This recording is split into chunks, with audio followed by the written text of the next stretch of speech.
സ്ത്രീകൾക്ക് പ്രതിമാസം 1000 രൂപ പെൻഷൻ നൽകുന്ന സ്ത്രീ സുരക്ഷാ പദ്ധതി അഥവാ വീട്ടമ്മ പെൻഷൻ പദ്ധതി തദ്ദേശ തിരഞ്ഞെടുപ്പിന് ശേഷം മാത്രമേ നടപ്പാക്കുകയുള്ളൂ എന്ന് സംസ്ഥാന സർക്കാർ തിരഞ്ഞെടുപ്പ് കമ്മീഷനെ അറിയിച്ചിട്ടുണ്ട്. സ്ത്രീ സുരക്ഷാ പെൻഷൻ പദ്ധതിയുടേതെന്ന പേരിൽ പലയിടത്തും വിതരണം ചെയ്തത് വ്യാജ അപേക്ഷകളാണെന്നും സർക്കാർ കമ്മീഷന് വിശദീകരണം നൽകി.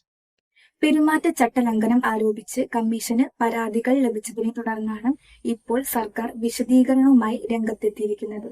നിലവിൽ സഹായങ്ങളൊന്നും ലഭിക്കാത്ത 35-നും 60-നും ഇടയിൽ പ്രായമുള്ള പാവപ്പെട്ട സ്ത്രീകൾക്ക് പ്രതിമാസം 1000 രൂപ നൽകുന്ന പദ്ധതിയാണ് സ്ത്രീ സുരക്ഷാ പെൻഷൻ.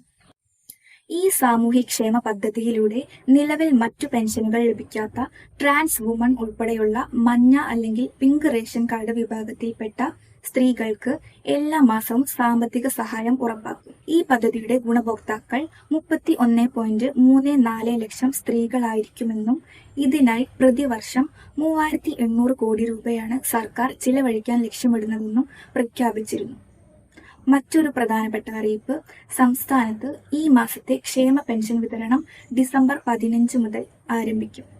ക്രിസ്തുമസ് പുതുവത്സര ആഘോഷങ്ങൾക്ക് മുന്നോടിയായി നടത്തുന്ന ഈ വിതരണത്തിൽ 62 ലക്ഷം ഗുണഭോക്താക്കൾക്ക് വർദ്ധിപ്പിച്ച തുകയായ 2000 രൂപ വീതമാണ് ലഭിക്കുക. ഇതിനായി ധനവകുപ്പ് 1045 കോടി രൂപ അനുവദിച്ചിട്ടുണ്ട്.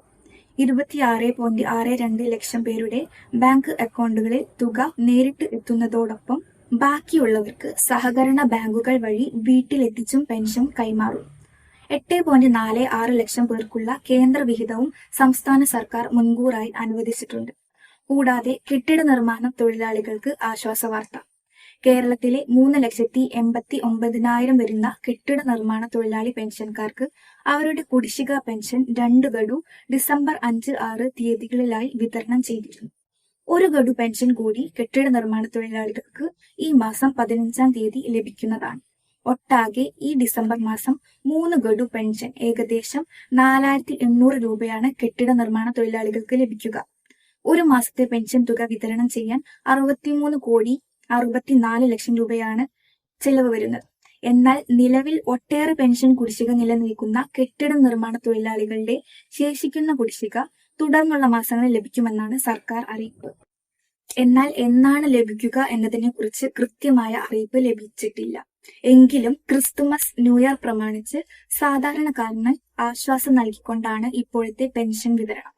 കൂടുതൽ ഇത്തരത്തിലുള്ള കേരള സർക്കാർ, കേന്ദ്ര സർക്കാർ അപ്ഡേറ്റ്സ് അറിയാൻ ചാനൽ സബ്സ്ക്രൈബ് ചെയ്യുക. നന്ദി.